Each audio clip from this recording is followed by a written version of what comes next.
Welcome my dear rockets. आज हम देखने वाले हैं साउथ थ्रिलर मूवी गॉडसे को। मूवी की शुरुआत में हम वैशाली को देखते हैं जो पेशे से एक नेगोशिएशन ऑफिसर होती है और इसका काम है क्रिमिनल से कम्युनिकेट करना, उनकी डिमांड को सुनना। आज वैशाली को देखने के लिए लड़के वाले आए होते हैं, लेकिन वैशाली को ये नहीं पता कि आज का दिन उसके लिए कितना बिजी होने वाला है। उसे एक कॉल आती है और वो वहां से अपने काम के लिए निकल पड़ती है। शहर के घर में कुछ डकैत ने एक प्रेग्नेंट औरत को अपना हॉस्टेज बना के रखा होता है और वैशाली को वहां कर उन्हीं डकैत से नेगोशिएट करना है। वैशाली सोचती है कि अगर मैं उन डकैत की डिमांड को फुलफिल कर लेती हूँ तो शायद वो उस प्रेग्नेंट औरत को छोड़ देंगे। फिर वैशाली उन डकैत से उनकी डिमांड के बारे में पूछती है तो वो डकैत बात करने से इनकार कर देते हैं। वैशाली फिर अपने सभी हथियारों को उतार कर उन डकैत से मिलने पहुंचती है। इसी बीच वहां पर सीनियर के ऑर्डर से सभी डकैत पर शूट करवा दिया जाता है, जिसका अंजाम यह होता है कि वो डकैत वहां से भागने में कामयाब होते हैं, लेकिन जाने से पहले वो उस प्रेग्नेंट औरत का गला काट देते हैं। अब वैशाली जब ये देखती है तो उसको सीनियर्स की यह हरकत बिल्कुल भी अच्छी नहीं लगती। वो उस प्रेग्नेंट महिला वाले इंसिडेंट से काफी दिनों तक सहमी जाती है। एक समय तो ऐसा भी आता है कि वो अपने काम से रिजाइन देने की सोचती है, लेकिन फिर उसे उसके सीनियर्स कैसे भी करके कुछ समय तक सोचने का उसको समय देते हैं। वैशाली ने सोच लिया होता है कि वो दोबारा ये काम कभी नहीं करेगी, लेकिन एक दिन जब वैशाली अपने पौधों को पानी दे रही होती है तभी एक सीनियर वहां पर आता है। वो उसे अपने साथ काम पर चलने के लिए कहता है, लेकिन वैशाली ने तो काम न करने का ठान लिया था और वो कह देती है कि मैं अब नहीं करने वाली, आप यहाँ से जा सकते हो। फिर वो सीनियर बताता है कि ये मिशन बहुत इंपॉर्टेंट है क्योंकि होम मिनिस्टर ने तुम्हें खुद इस मिशन पर काम करने के लिए बुलाया है। अब वैशाली इस काम को तो नहीं करना चाहती थी, पर होम मिनिस्टर की रिक्वेस्ट को वो नजरअंदाज भी नहीं कर सकती और फिर वो उस सीनियर के साथ वापस हेड ऑफिस पहुंच जाती है। अब हुआ ये होता है कि कुछ समय पहले 3 नकाबपोश किडनैपर्स ने कुछ नामी बिजनेसमैन को किडनैप कर लिया था और उसी किडनैपर से नेगोशिएट करने के लिए वैशाली को बुलाया जाता है। फिर वैशाली को इंस्ट्रक्शन मिलते हैं जहां उसे बताया जाता है कि तुम्हें किडनैपर की लोकेशन को ढूंढना है और अगर वो मिल जाए तो उसे अपनी बातों में व्यस्त रखना है। इस किडनैपर का नाम है गॉडसे और ये कहानी का मेन प्रोटैगनिस्ट है। शुरू में गॉडसे की नंदिनी नाम के ऑफिसर से बात शुरू होती है, लेकिन गॉडसे उससे बात करने से इनकार कर देता है और साथ में वो अपने पहले विक्टिम एसपी समीर को सामने लाता है। गॉडसे उस पर गन तान देता है और मारने ही वाला होता है, तभी वैशाली वहां पर आ जाती है। फिर वो गॉडसे को एसपी समीर को हर्ट ना करने के लिए कहती है। साथ में वो गॉडसे से उसकी डिमांड के बारे में पूछती है। वैशाली को लग रहा होता है कि वो उससे पैसे की डिमांड करेगा, बस बात खत्म, लेकिन गॉडसे उसे इंडस्ट्रियल मिनिस्टर फैनी कुमार को उसके सामने लाने को कहता है। वैशाली पहले तो उसे मना करती है, लेकिन गॉडसे मानता नहीं और सिर्फ 1 घंटे का वक्त देता है। अब वैशाली को ना चाहते हुए भी गॉडसे की डिमांड को पूरा करना ही पड़ता है क्योंकि वो एसपी समीर की जान को बिल्कुल भी रिस्क में नहीं लेना चाहती। इसलिए कुछ समय के बाद फैनी कुमार को बुला लिया जाता है। फैनी कुमार भी पूरी तैयारी के साथ गॉडसे को फेस करना चाहता है। वो सोच लेता है कि वो गॉडसे के सभी सवालों का जवाब बिल्कुल अच्छी तरह से देगा, लेकिन जब गॉडसे को फैनी कुमार के सामने लाया जाता है तो वो उससे उसके सभी बिजनेस की डिटेल पूछता है। फैनी कुमार इस सवाल के लिए पहले से ही तैयार था और वो अपने सभी 16 बिजनेस के बारे में बता देता है। फिर वो गॉडसे को बताता है कि मैं उन सभी बिजनेस की मदद से लोगों को एम्प्लॉयमेंट देता हूँ, लेकिन गॉडसे को पता है कि ये झूठ बोल रहा है और उसने वैशाली को पहले ही बता दिया था कि कोई मुझसे झूठ ना बोले।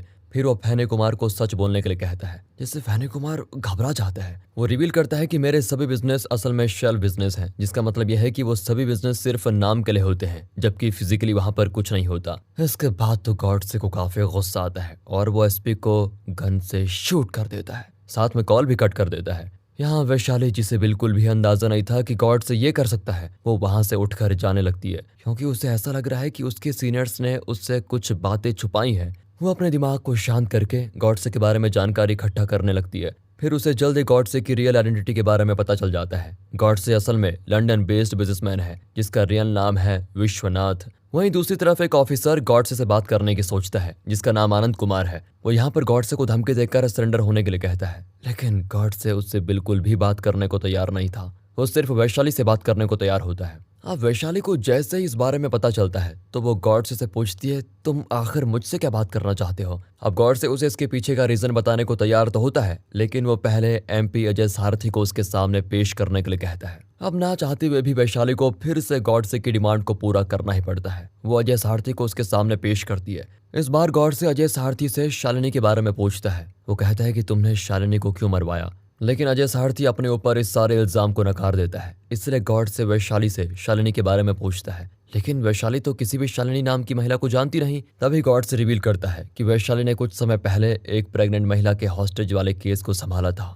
जहां उस महिला का नाम शालिनी था और वो गॉडसे की वाइफ थी। वैशाली गॉडसे की बात सुनकर हैरान हो जाती है क्योंकि वो बहुत दिनों से शालिनी की मौत से सहमी हुई थी। और जब उसे ये पता चलता है कि वो गॉडसे की पत्नी है तो वो गॉडसे से उसकी कहानी पूछती है। फिर गॉडसे तब अपने नेक्स्ट विक्टिम को सामने लाता है। वो व्यक्ति वही होता है जिसने उसकी पत्नी का गला काटा था। गॉडसे उसे बताता है कि इस व्यक्ति ने एमपी के कहने पे ही मेरी पत्नी का कत्ल किया था। वहीं अब सभी के सामने सच लाने के बाद वो उस आदमी को वहीं पर मार देता है। गॉडसे अब अपनी नेक्स्ट डिमांड करता है। वो वैशाली को media baron Punyamurthy, retired chief justice Anand Kishan और chief election commissioner Lakshmi Narayan को पेश करने के लिए कहता है।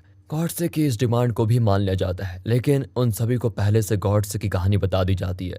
जहां गॉडसे एक सक्सेसफुल बिजनेसमैन हुआ करता था। वो यहाँ लंदन से इंडिया आता है। तब उसकी मुलाकात अजय सारथी और फैनी कुमार से होती है। वो गॉडसे को उनके बिजनेस में इन्वेस्ट करने को पूछते हैं। अब गॉडसे को ये प्रपोजल बढ़िया लगता है तो वो जल्दी बैंक से लोन भी पास करवा देता है। लेकिन जल्द ही न्यूज में खबर मिलती है कि गॉडसे उन पैसों को लेके भाग गया है। यहाँ आनंद कृष्णन गॉडसे को समझाता है कि आखिर तुम्हारे चोरी करने में हम सबकी क्या गलती है। फिर गॉडसे हंसते हुए उन्हें बताता है कि आपने अभी तक जो मेरे बारे में सुना वो बिल्कुल गलत था। इसी के साथ गॉडसे उन्हें अपनी असली कहानी से रूबरू करवाता है, जहां उसने अजय सारथी और फैने कुमार के ऑफर को रिजेक्ट कर दिया था। आखिर में गॉडसे अपने गांव वापस आ जाता है, जहां उसके दोस्तों ने कॉलेज रीयूनियन रखा था। गॉडसे काफी दिनों के बाद अपने दोस्तों से मिलने वाला था, लेकिन रीयूनियन के दौरान उसे कुछ हैरान कर देने वाली चीजें देखने को मिली। उसके चाइल्डहुड फ्रेंड राजा रामन ने सुसाइड कर लिया। उसने ऐसा इसीलिए किया था क्योंकि उसने अच्छे से इंजीनियरिंग की पढ़ाई की थी, लेकिन किस्मत उसका साथ नहीं देती और उसे ना चाहते हुए भी पेंटर की जॉब करनी पड़ रही थी और उसे ढंग की नौकरी न मिल पाने की वजह से वो मर जाता है।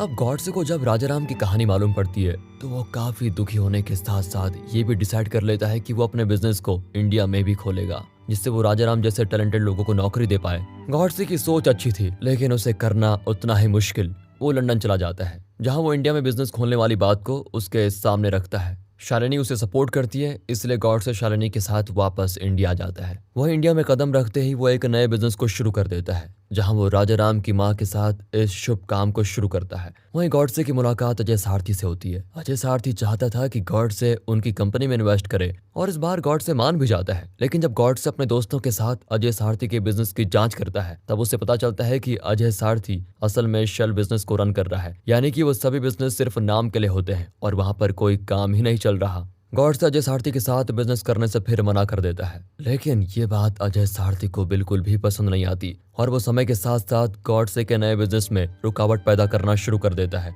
और फिर बढ़ती हुई मुसीबतों को देखने के बाद गॉडसे के पास फैनी कुमार से मिलने के अलावा कोई ऑप्शन नहीं होता। वो उससे मदद की गुहार मांगता है पर उसे वहां से भी कोई मदद नहीं मिलती, जिसके बाद वो सीएम से भी मिलता है, लेकिन वो खुद उन दोनों के साथ मिलकर गॉडसे को बर्बाद करने में लगा हुआ था। और बात तो तब बढ़ जाती है जब उसके भेजे हुए कुछ गुंडे गॉडसे की कंपनी को जला देते हैं। गॉडसे इन सभी चीजों से काफी गुस्सा हो जाता है, उसके पास कुछ नहीं बचता। उसके दोस्त उसे लंदन चले जाने के लिए कहते हैं, लेकिन गॉडसे मुसीबतों से भागने वाला नहीं था। वो इंडिया में ही रुककर उन सभी करप्ट लोगों के राज खोलने का डिसाइड करता है। फिर गॉडसे जल्द ही अपने हैकर फ्रेंड की मदद से उन सभी करप्ट लोगों के बारे में जानकारियां इकट्ठा करता है और जब वो अपने सभी दोस्तों के साथ मिलकर गवर्नर से मिलने का डिसाइड करता है तब उन पर सीएम द्वारा हमला भी किया जाता है। गॉडसे तो बच जाता है, लेकिन उसके सभी दोस्त वहीं पर मौत के घाट उतर जाते हैं। अब गॉडसे अपने सभी दोस्तों के गम से निकला ही होता है, तभी उसे अपनी वाइफ शालिनी के बारे में पता चलता है। वो ये भी समझ जाता है कि उसकी वाइफ को मारने के पीछे सीएम और उसके लोगों का ही हाथ था